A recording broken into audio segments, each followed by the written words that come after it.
see y'all. For those of you I haven't met yet, my name is Chris. My pronouns are he, they, and I'm the membership coordinator here at Beacon. It's so fantastic to see y'all today. We have a wonderful service upcoming, and I'm going to just give a couple of announcements. So coming up next week, we have our afternoon music concert with Mitchell Vines. So if you're interested, after service, stick around. It's going to be a fantastic reunion, and you can connect with Misa for additional information. We have our Spring Forward fundraiser coming up April 27th, which is next Saturday. If you haven't gotten your tickets, it's not too late, and it's not too late to participate in all the ways. So we would look forward to being with you on Saturday with our fantastic MC, Chad, who will be joining us for the day. Next April, May 4th, we have Trunk and Treasure, also a next fundraiser taking place at 695 Springfield Avenue, and you're also welcome to attend there. Please stick around today. We have our congregational meeting after service, which is taking place with registration at the membership desk. So please check in there, use your last name to register, and please see Thule for additional information. If you all need any tech support with Realm, I know we've been moving forward with Congregational Connections, and I'm happy to meet with you all, so please just connect with me anytime during the week via email, and I'm happy to sit with you one-on-one, and we can work through any technical challenges you may be facing. With all of that said, have a fantastic week. It's wonderful to see you, and be well.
Party started any minute now. I think it's a little to do with Spring Forward, getting the party queued up. Maybe John can play some traveling music for our lead dancer here. Uh-oh.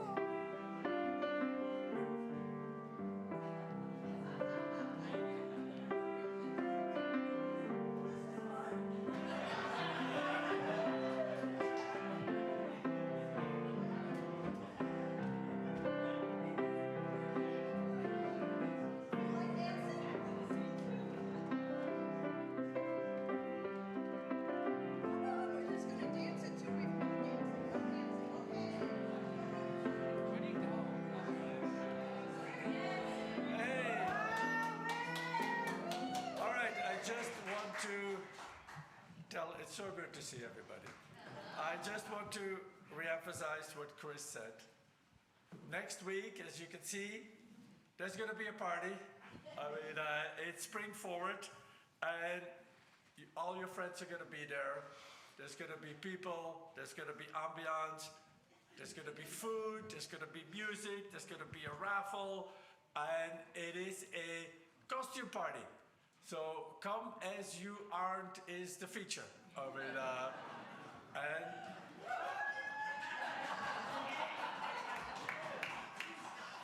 Hello, I'm Wim Swildens.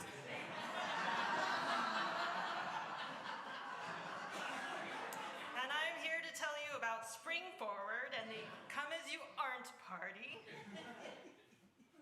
Yes, I do. I have the bike helmet.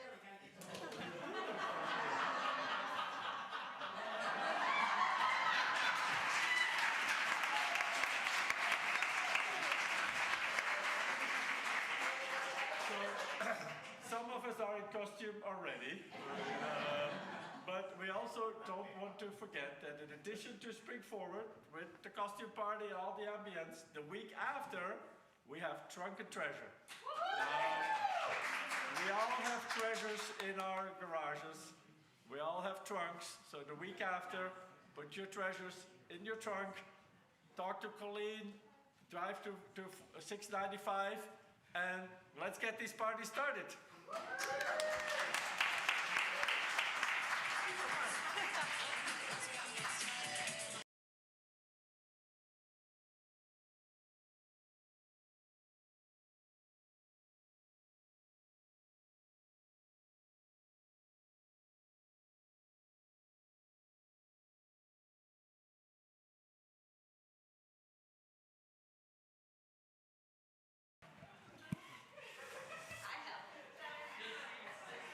Nothing follows that, so I think we should just adjourn to coffee hour. Well, I'll try anyway. Once a month, we want to read our covenant together, and I'm your worship associate for the morning, Helen Kerr. By the way, I suppose I'm just a shade above average height, mostly white hair, kind of old, wearing mostly black with a few spring touches. Okay. Does everyone have a copy of the covenant to refer to? Okay. Let's read together. Love guides this congregation. Love calls us daily to acts of liberation grounded in anti-racism. We affirm that we live in the complexity of intersectionality and that building healthy and loving relationships is a spiritual practice requiring both inward and outward focus. Thus, we covenant to listen deeply, speak compassionately, express gratitude, and embrace our unique diversity. We endeavor to communicate honestly and with compassion, particularly when we are in conflict. When we hurt one another, we will try to make amends, forgive, and reconnect with the intent to repair, change, and grow. Our purpose is to be radically inclusive, feed the human spirit, and heal the world. In celebration of the common purpose that unites us, and with the aspiration of beloved community before us, we will do our best to abide by this covenant.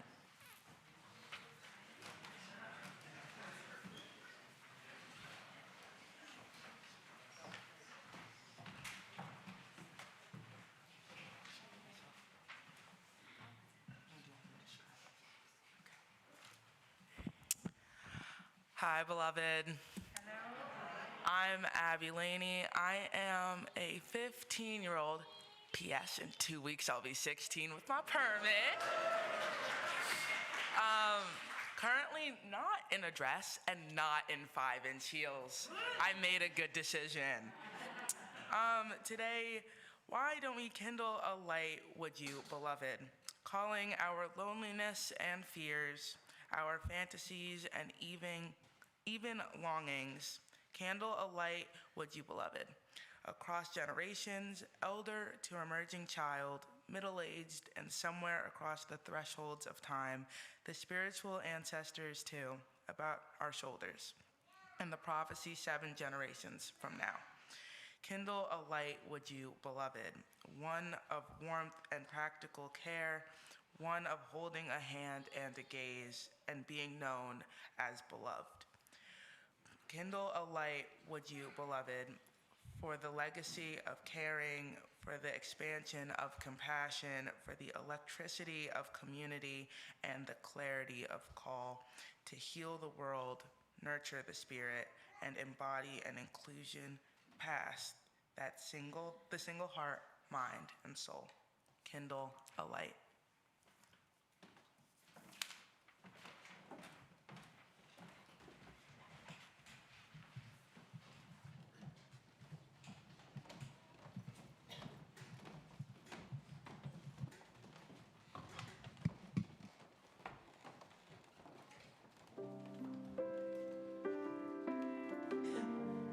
Welcome back to the Beacon Choir.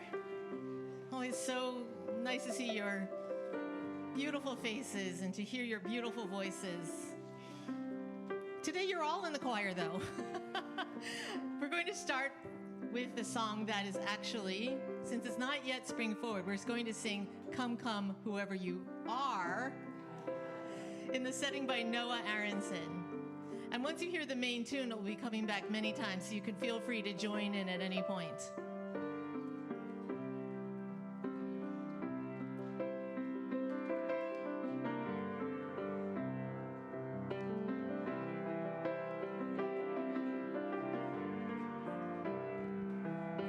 Come, come, whoever you are, come, come. You just repeat that. Come, come, whoever you are, come, come. It's again. Come, come, whoever you are, come, come. Come, come, whoever you are, come, come. Wanderers, worshipers, lovers of leaving, it doesn't matter. Ours is not a caravan of despair. Come, come, whoever you are, come, come. Come, come, whoever you are, come, come. Come, come, whoever you are, come, come. Come, come, whoever you are, come, come. Come, even if you have broken your vow 1,000 times. Come, even if you have broken some promises. Come, even if you have broken your vow 1,000 times. Come, even if you have broken some promises. Here we go again. Come, come, whoever you are, come, come, come, come, come, come, come,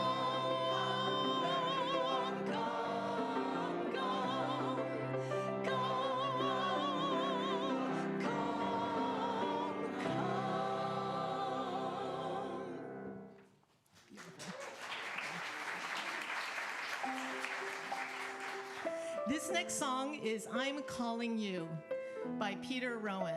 And it is something that we started singing back in, I'd say 2020, when we were not in the same room together.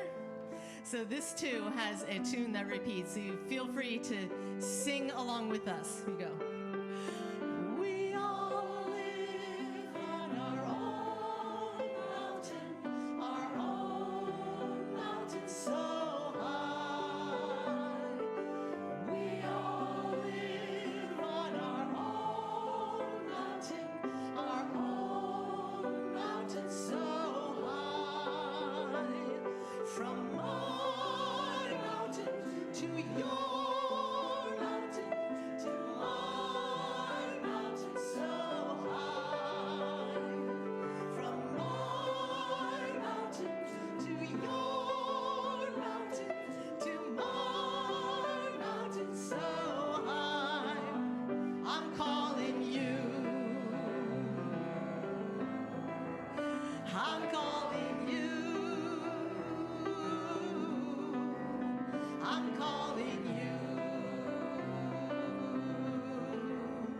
I'm calling you.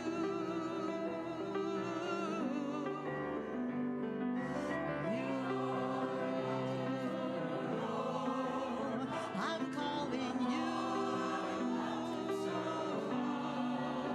I'm calling you. I'm calling you.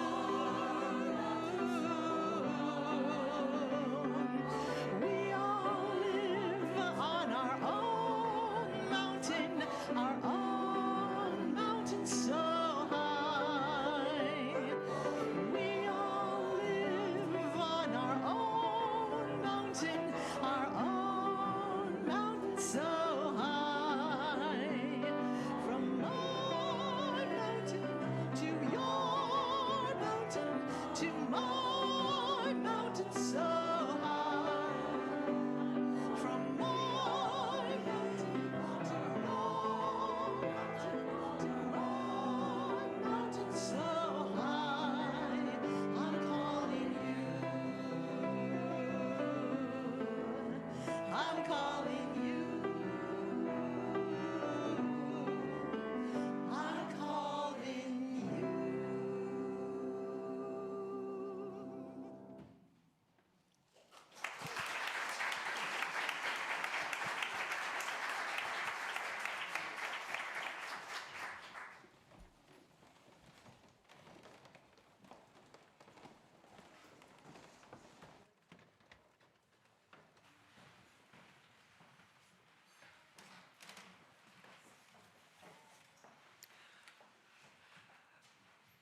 The reading for this morning's invocation comes from the Reverend Dr. Rebecca Parker, and it's called Choose to Bless the World. Your gifts, whatever you discover them to be, can be used to bless or curse the world. The mind's power, the strength of the hands, the reaches of the heart, the gift of speaking, listening, imagining, seeing, waiting. Any of these can serve to feed the hungry, bind up wounds, welcome the stranger, praise what is sacred, do the work of justice, or offer love. Any of these can draw down the prison door, hoard bread, abandon the poor, obscure what is holy, comply with injustice, or withhold love. You must answer this question. What will you do with your gifts? Choose to bless the world. The choice to bless the world is more than an act of will, a moving forward into the world with the intention to do good. It is an act of recognition, a confession of surprise, a grateful acknowledgement that in the midst of a broken world, unspeakable beauty, grace, and mystery abide. There is an embrace of kindness that encompasses all life, even yours. And while there is injustice, anesthetization, or evil, there moves a holy disturbance, a benevolent rage, a revolutionary love, protesting, urging, insisting that which is sacred will not be defiled. Those who bless the world live their life as a gesture of thanks for this beauty and this rage. The choice to bless the world can take you into solitude to search for the sources of power and grace, native wisdom, healing, and liberation. More, the choice will draw you into community. The endeavor shared, the heritage passed on, the companionship of struggle, the importance of keeping faith, the life of ritual and praise, the comfort of human friendship, the company of earth. The chorus of life, welcoming you. None of us alone can save the world. Together, that's another possibility waiting.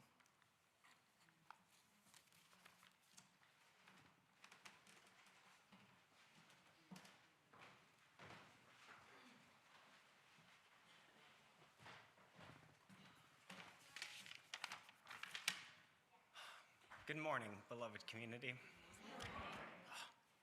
Feeling so many big feelings today, and it's so beautiful to see this packed space. Okay.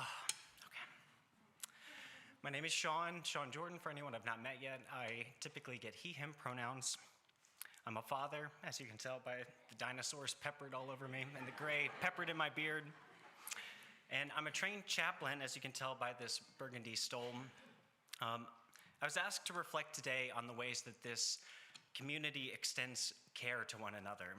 And as I'm wont to do, I found myself thinking about birds. Have you ever seen the way that certain birds will mirror each other's behavior? Swans that will flap their wings in unison and bend their necks in time. The two seem to sync up, flowing in this comfortable unison with each other, falling briefly out of rhythm, but then finding a shared movement melody once more. And you might not know this, but we humans also fall into a sort of dance like this whenever we interact with each other. Our pupils will constrict and dilate in time. Our heartbeats and the rate of our breathing start to fall into alignment with each other. Even the waves rolling on the shores of our minds begin to speak in the same tidal tongues. The very cells of our brain start to blink in concert with each other. Consider that. We become connected in this brief dance, even across the ether. And this occurs whenever we convene, when we converse, when we commune. By convening, by finding common cause to assemble as a body of people, we become connected to something beyond ourselves. And if you want to feel that, just close your eyes. Feel the presence of the people around you. Feel how we share energy in this space, how we share the air that we're breathing, how we share the stories that we live. That energy you feel lives inside you, inside of everyone around you, and around us in this space. And for most of us, it feels deeply energizing just to connect into that. And yet, a real challenge of our time is this epidemic of loneliness. It's plaguing our kids and our elders and everyone in between. And it's because we humans are a social species. We have collectively adapted over centuries for the purpose of communication, and specifically storytelling. The stories we tell to ourselves and to others, they're how we put structure around this really complicated world in which we live. Everything from our values to our religious beliefs, our economies, the ways that we remember those that we've lost, it all comes down to the collective telling of stories. And this is why we have this intuitive yearning to feel heard, why we so often struggle as we go it alone. We all have a story to tell. I find that anytime you lend an ear to someone, they will have something to share. And it's remarkable, really, these things that we carry, these things that go unseen, that are weighing us down and lifting us up. And there's a sort of subtle sacredness that occurs in even the most ordinary seeming conversations. As one tells their story with another as their audience, listening and present, the blinking cells in their minds start to find a common tempo, falling with ease into an unseen dance like a pair of birds. In a world marred by loneliness, this shared connection is healing. It's literally healing us. It's how we process our griefs and our big changes and our overwhelming joys, by taking them briefly out of our heads and putting them into someone else's.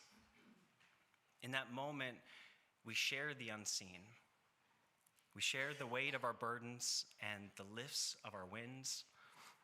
And we do this in the most ordinary of moments, sitting on the porch, chatting over coffee, and watching birds take off as one. So, from one chaplain to many, many others, thank you for listening.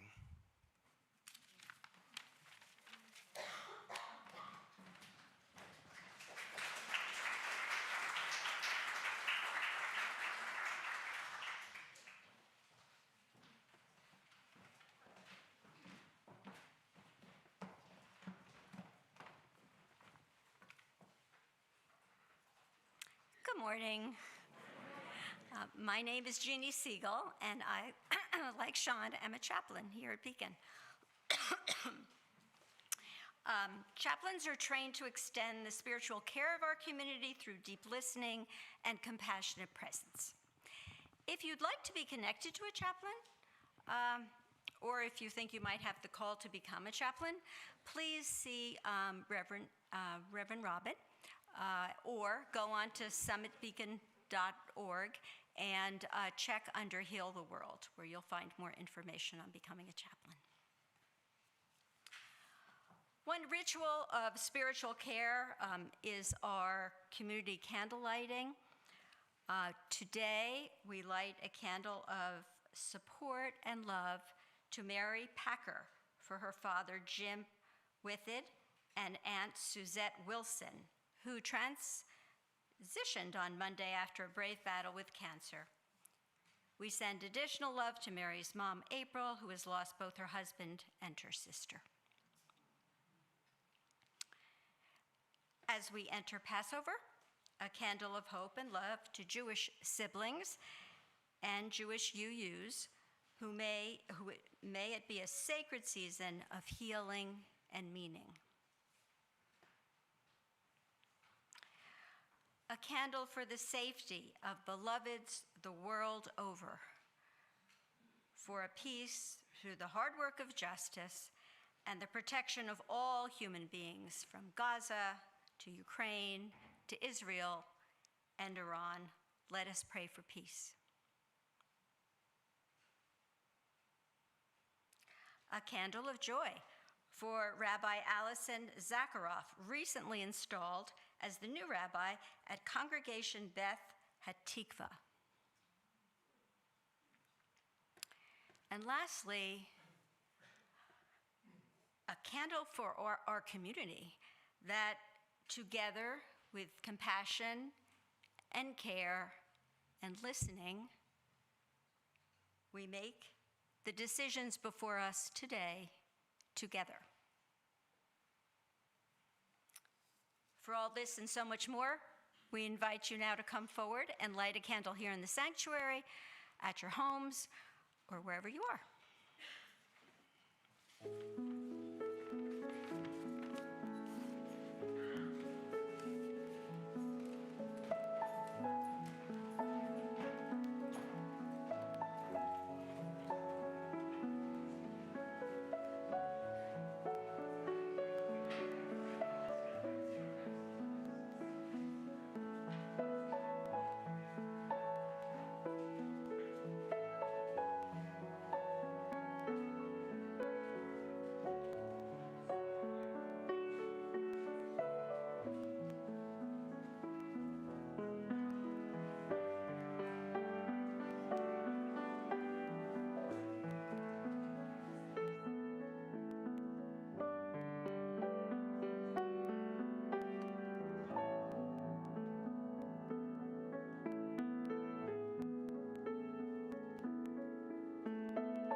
Good morning, everybody.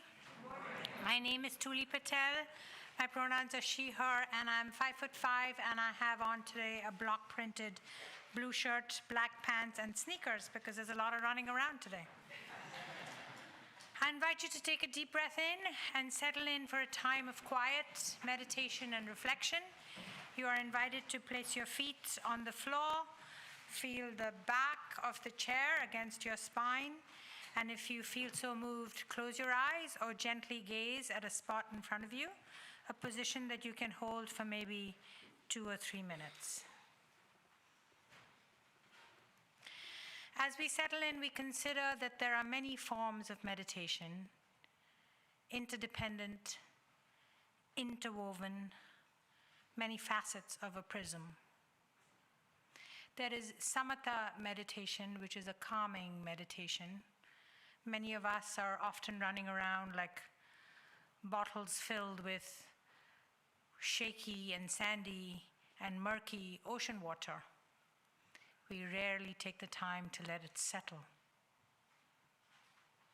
If we take some time to be quiet, to sit in meditative reflection, the sand will settle to the bottom, and what rises above it is clear. There is vipassana meditation or insight meditation, which we often do here in this sanctuary, in this beloved sacred space. Insight that comes from focusing our attention on a single point, perhaps our breath, as it might be for you today. Perhaps points of attention across your body, the top of the head, the palms of your hand, your feet. Listening to the environment around us and within us. Considering all that is arising and all that is falling away. At the end of insight meditation, we might choose to experience metta bhavana meditation, loving kindness meditation. All of these, samatha, vipassana, metta bhavana, and so many more, are all designed to calm, to give rise to clarity and insight, and to extend loving kindness to all beings everywhere. Today, as our time together deepens, as it extends out, expressing love to all beings everywhere, we imagine in our mind's eye the people gathered here, some of whom we know, some of whom we do not.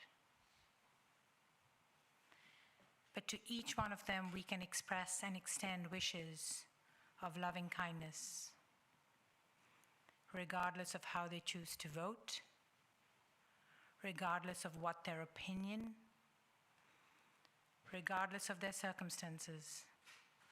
We can wish for each one of them, may you be free from harm. May you be free from suffering. May you be at ease.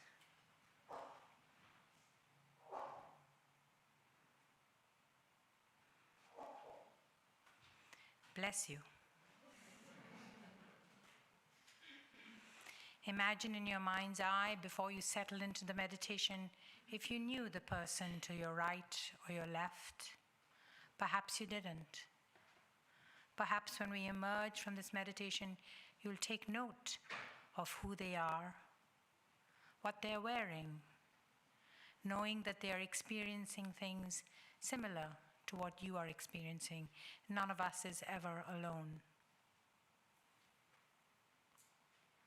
And to all of them, known or unknown, we reinforce our wishes of loving kindness. May you be free from harm. May you be free from suffering. May you be at ease.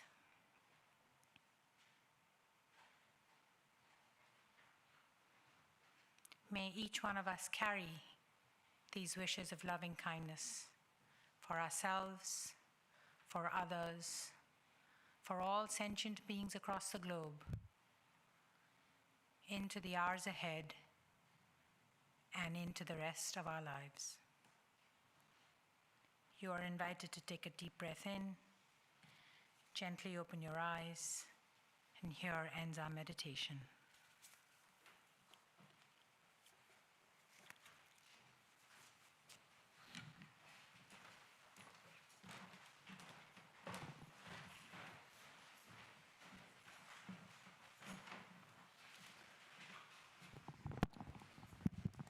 Good morning. My name is Kathy Menendez, she, her. I'm shortish, oldish, white, blonde-haired white woman, wearing light blue and the burgundy scarf, which designates me as a chaplain.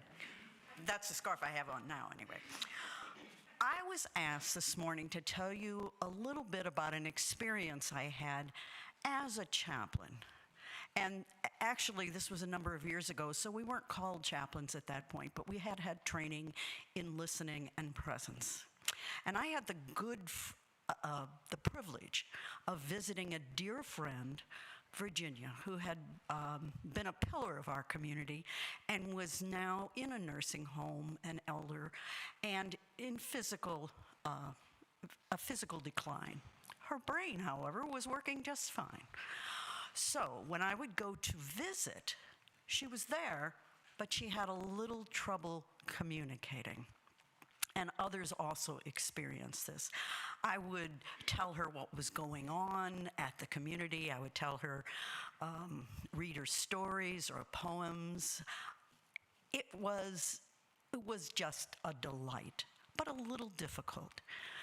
Well, one day I had an inspiration. I happened to have a granddaughter in preschool, and I happened to find out that Virginia had been a school teacher. So I brought little Amelia, because preschool is only half day, right? So I brought little Amelia to visit, and we brought a bag of puzzles and books, and we read books and we made puzzles, and Virginia opened up. Her eyes were sharp. She watched every move, and she would occasionally comment on how she's getting better at those puzzles. So after a year, Amelia had kindergarten, but guess what? It was only half day. So we got to go another year of visiting Virginia.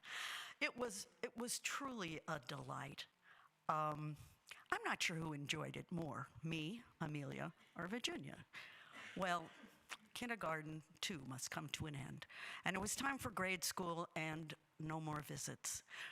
However, Virginia had also declined. And so she was speaking less and sleeping more. And so I changed tactic, and we began to read. And then I had another inspiration, and I brought the old hymnal, the gray one. Those were the songs that she had sung with us. And I started leafing through the book, singing songs. One day I came, and she was, well, it looked like she was sound asleep. She might nod quietly or, move her finger. So I just took the hymnal and said, how about we do a little hymn singing? And I went through all the favorites, Spirit of Life, all of the ones that we would have sung 40 years ago. And this went on for about a half hour, because I tried to always stay at least a half an hour. If with Amelia, it was an hour for sure. But after a half an hour, I quietly closed the book and said my goodbyes, and she looked at me and said, "Thank you for that beautiful hymn singing." I thought she was sound asleep. I was so moved, and it just confirmed my notion that you never know what's going on, and that it's always wise to speak as if that person is fully present, which they were. Thank you.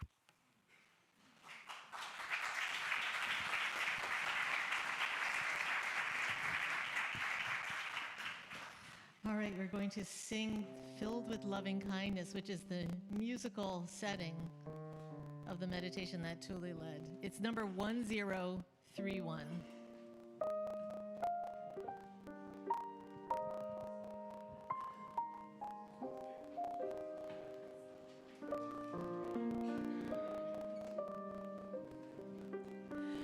May I be filled with loving kindness. May I be well. May I be filled with loving kindness. May I be well.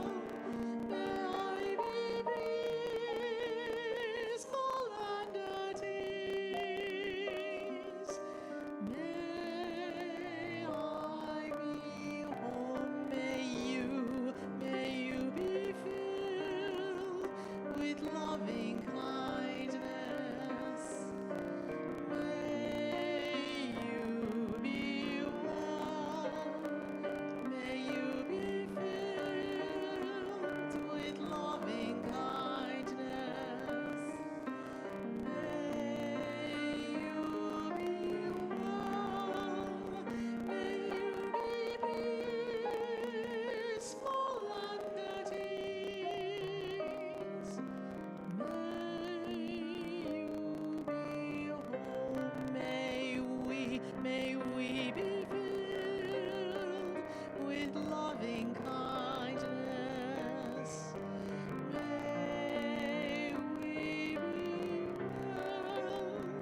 May we be filled with loving kindness. May we be well. May we be peaceful and at ease. May we be whole.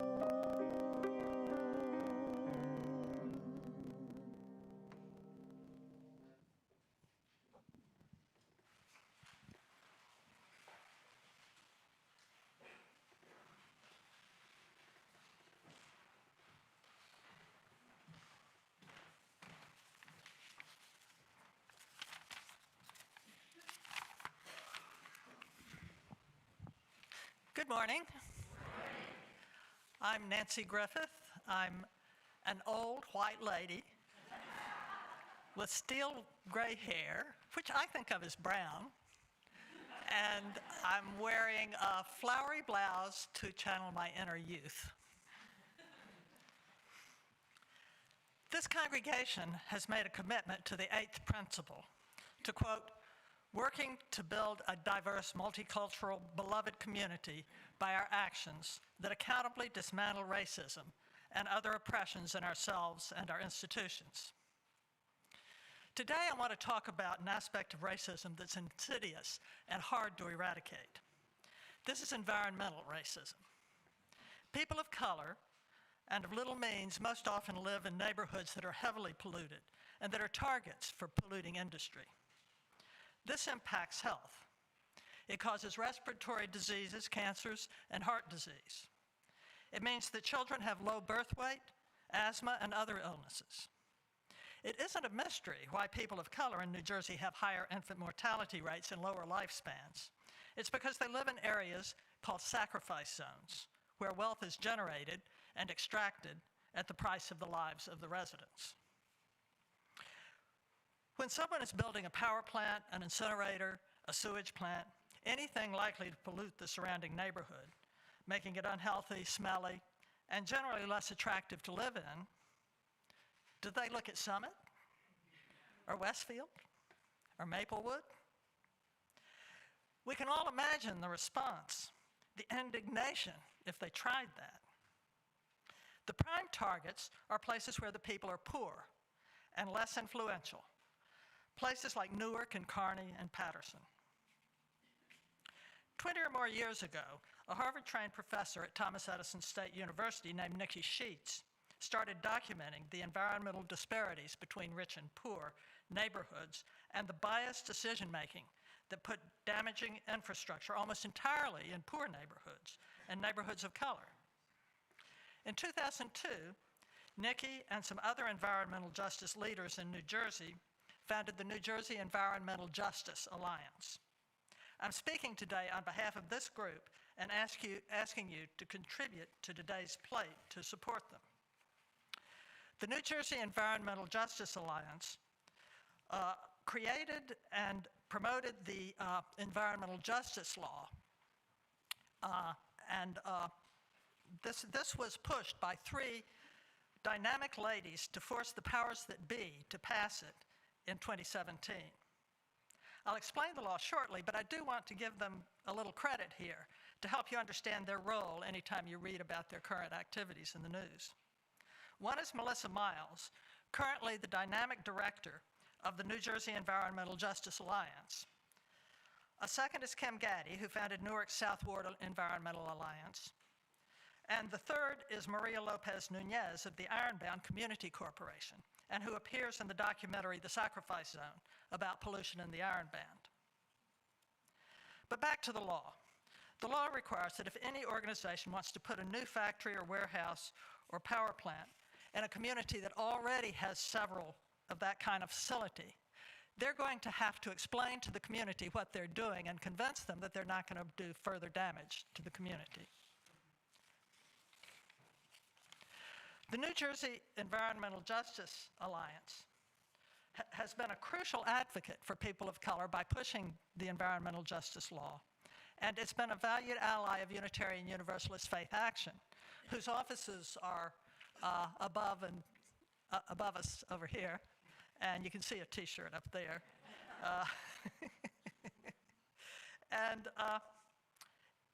New Jersey Environmental Justice Alliance is a powerful voice for racial justice in New Jersey, addressing one of the worst forms of systemic racism, a racism that hurts the health of people of color and their children. I urge you to give generously to this organization.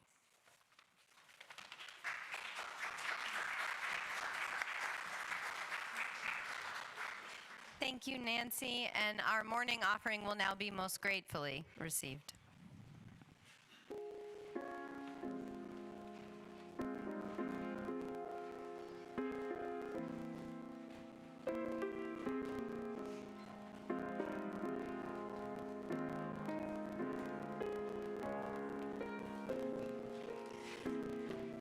As the choir gets into position, I should just do an introduction. Let's just say thank you, John O'Neill.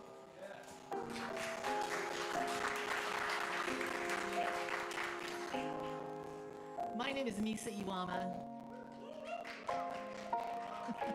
I'm the director of music ministry. And if anyone would like to join the choir, I would say it's a wonderful group. And it reminds me of something that Helen said as we started the service when she read that poetry, is that your gifts, whatever you discover them to be, can be used to bless or to curse the world. But none of us alone can save the world. Together, that is another possibility. And I think that is what we do together as a choir and as a congregation. We try to save the world. This piece is Keep Your Lamps, a spiritual arranged by Victor C. Johnson.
member of the lead ministry team here. I am a consistently elevated middle-aged white woman with hair just a little below the ear. I want to give thanks to Sean and to Kathy for your stories and moreover, your chaplaincy, your care, your compassion. Thank you, Abby, for kindling the light, for Helen leading us in covenant and reading this day, for Nancy reminding us of the work yet to do. Thank you, choir. Thank you, choir. Thank you, John.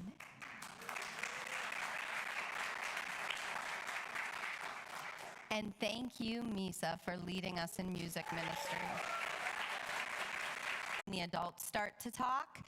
I am aware there's a little something happening after the worship service today. I hear there are some votes being taken, and I can feel there's a little bit of anxiety in the room. So I want you just to take a moment and breathe with me, would you? The love that is at the center of our faith, the love that holds us and sustains us, the love that is our source and ultimate return also sometimes calls us to slow down. Sean is right. We are experiencing an epidemic of loneliness. But unlike the pandemic, this epidemic did not arise nearly overnight. I am reminded of the Peanuts cartoon by Charles Schulz, where Lucy has turned to Linus and, laughing, says, "You a doctor? Ha! That's a laugh. You could never be a doctor. You know why? Because you don't love humanity." And Linus gives the famous response, "I love humanity. It's people I can't stand."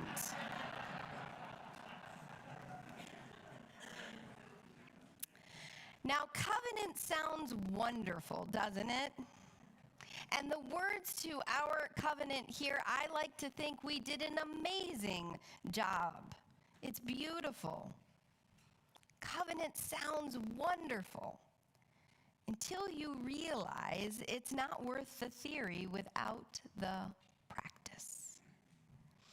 You see, some faiths are orthodoxic. I like words, right? Orthodoxic, meaning right belief, the same place that orthodontics comes from, to get straight. But we UUs were not so orthodoxic.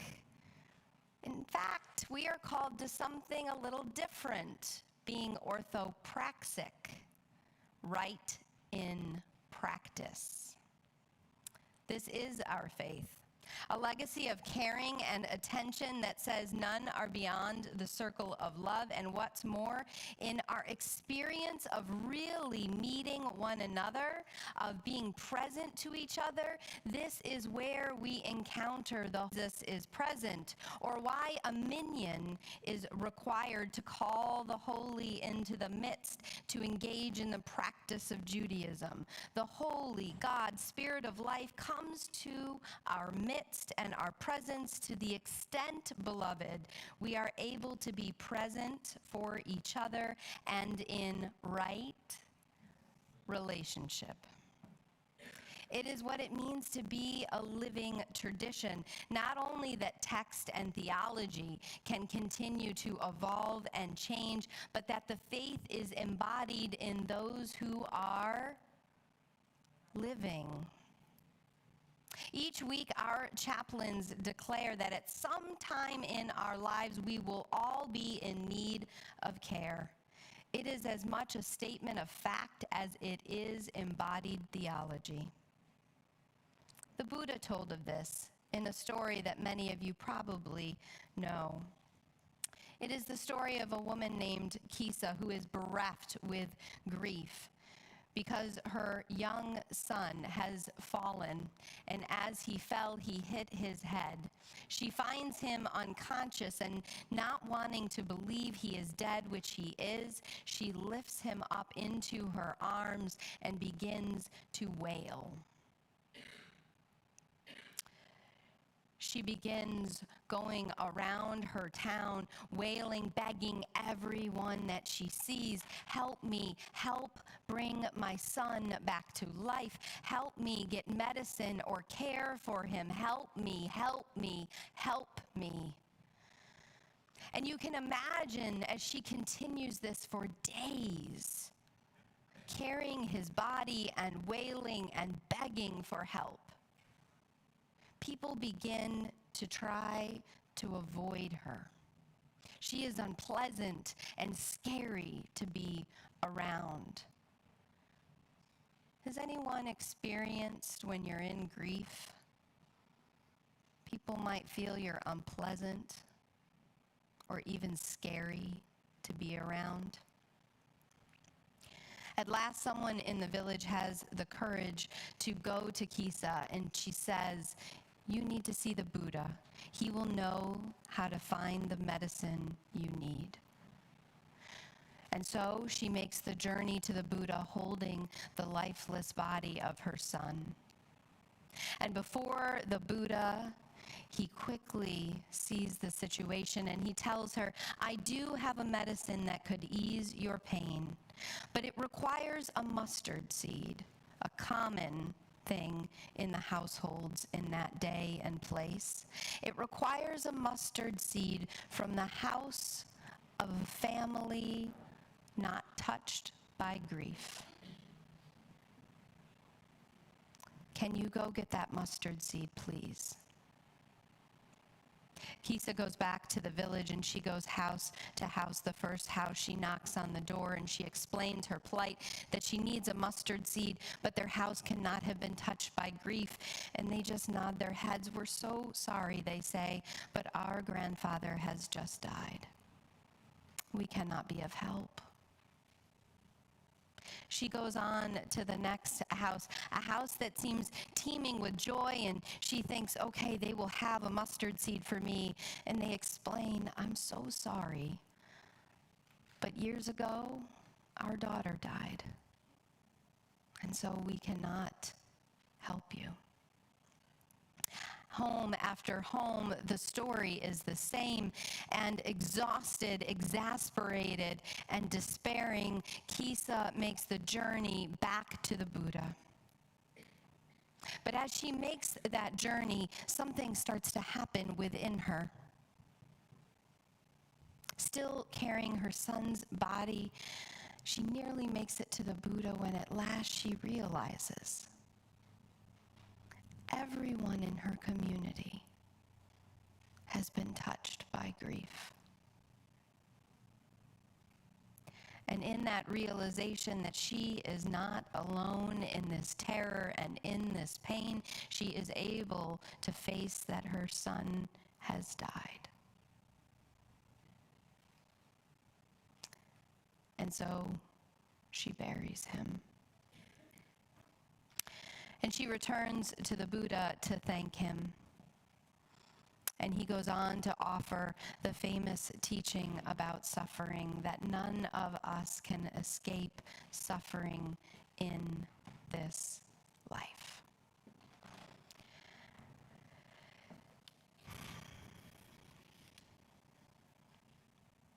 Now, this is a well-known story to many of us.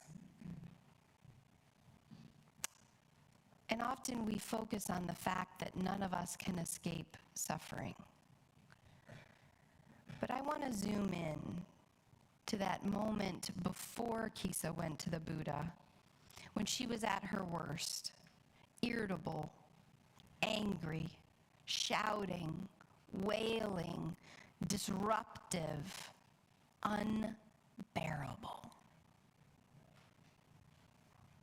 When we are in suffering, beloved, it is rarely a pleasant experience to be around us. And yet, to solve the epidemic of loneliness, we must both practice vulnerability and the endurance to care and listen to real people, not just the theory of humanity and covenant. I learned this early on in ministry, not from a professor at seminary, not even in chaplaincy, not from a minister at all, but from a leader in the first congregation I served. His name is Sam, and Sam was a middle school principal, so he had all manner of chaplaincy skills. We had a member of our community, Barbara, who one could say was challenging. She never had a kind word to say and was always very, very critical. Nothing was ever good enough. Nothing was ever done in the right way. We hadn't considered all of the practices, and with all due respect, I see at least a few attorneys in our room. She was a practicing attorney, and woo, it was like litigation in the receiving line every single week. And I was not doing very well being Barbara's minister. If I'm honest, I was just trying to avoid her. When I saw her, I would just zoom the other way. But Sam taught me something. After services one day, everyone had left, and I was in my office, and I heard someone chattering in the room next door. And as I leaned in, I realized it was Sam and Barbara. And they were sitting almost knee to knee, eye to eye. And Barbara was really angry, and I don't know exactly what she was angry about, but as soon as I heard that tone, I started to walk back before anyone saw that I was even there. And I stayed in the hallway because I wanted to hear what was going on. And Sam said something powerful. Barbara went on and on about how upset she was about this particular thing that had not been done well and how inept I was. Oh, that happens. And Sam said, "And what else?" After this tirade, I thought, Sam, you fool. And she just went on. And what else? And she went on. And what else? And she started to cry. Her sister had died. Her beloved sister, 2 years younger than her. Her sister had died and no one was left in her family, she wailed. Her sister had died and they had been in a terrible fight. And they hadn't spoken in 3 years. And her sister had died and there was no way to make it right.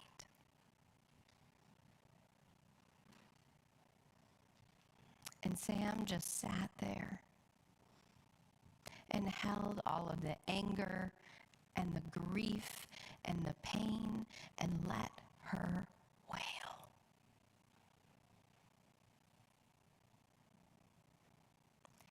She had been carrying around the body of her sister for years.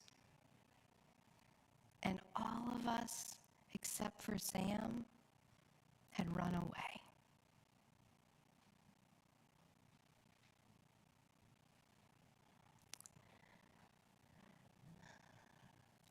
I watched in that moment from the hallway a little sheepishly. I watched transformation. I watched the holy come into the midst, and I watched healing in real time.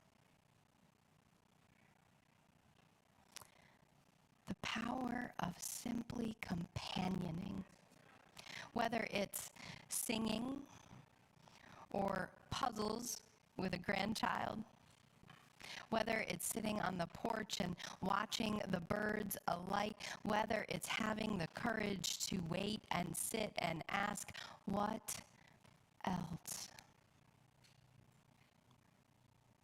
what else?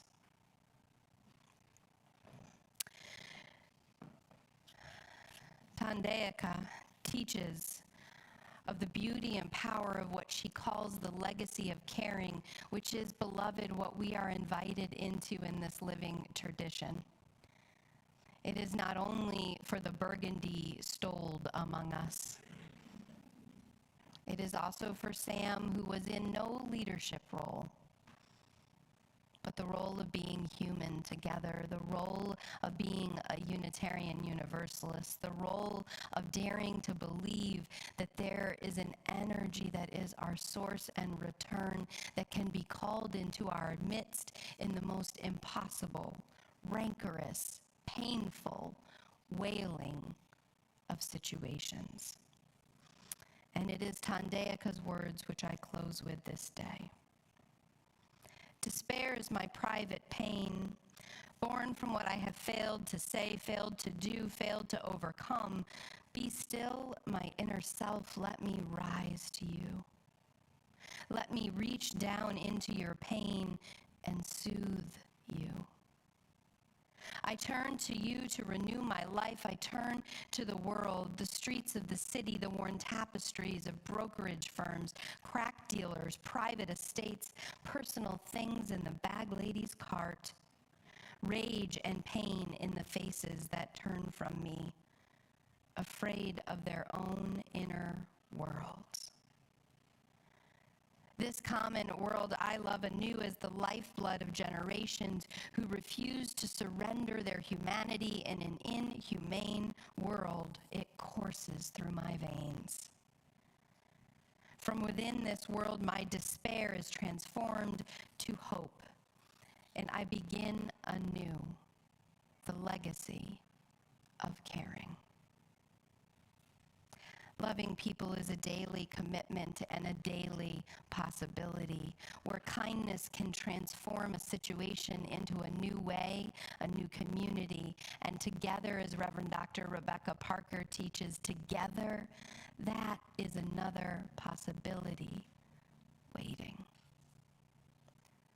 So let us journey this day, beloved, with humility of heart, with expansive faith in the transformation that can be and is.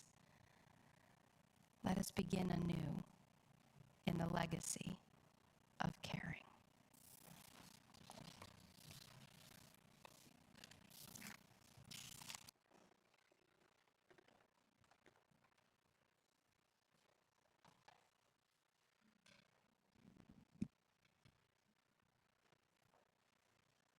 Closing song today is number 1028, The Fire of Commitment.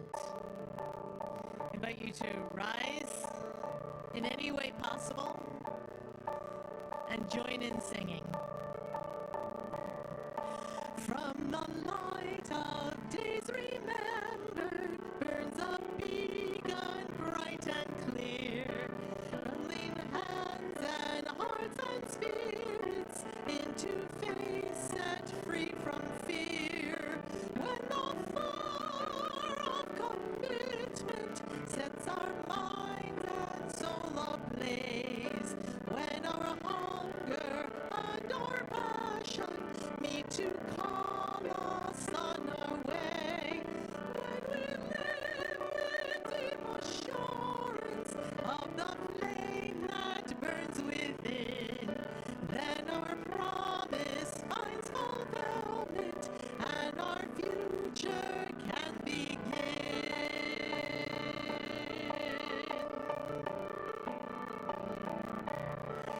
From the stories of our living brings a song both brave and free, calling pilgrims still to witness to the life of liberty. When the fire of commitment sets our mind and soul ablaze, when our hunger and our passion need to call us on our way, when we live with deep assurance of the flame that burns within,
Yes, beloved, each to the other. Oh, I don't have a hand. That's sad. Thanks, Nancy.